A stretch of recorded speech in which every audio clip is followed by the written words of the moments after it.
marriage is where your ego goes to die. Like you gotta have, when you get married, your ego gotta have a funeral.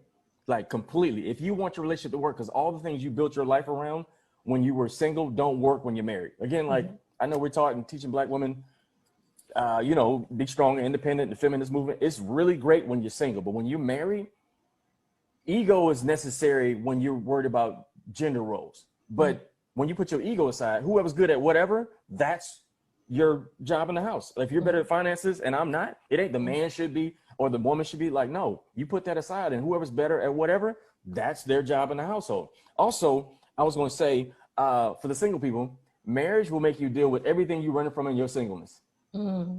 Everything you running from, all them little, the childhood junk, all that little, the things that you built the titles that you put before and after your name that you feel like makes you important. None of that matters when you're dealing with marriage, because you got to come up, you got to show up naked.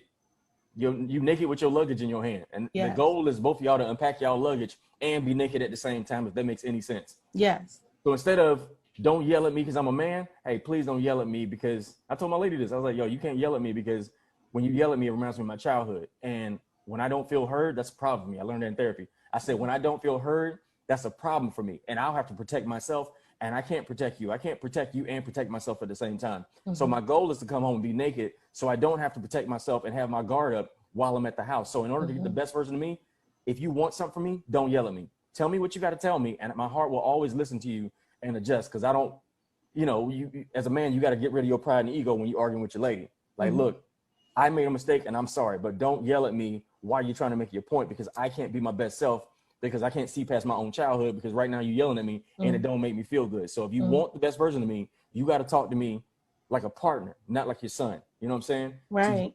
To function the way you want to. Because I'm never so arrogant where I don't want to adjust because I love you.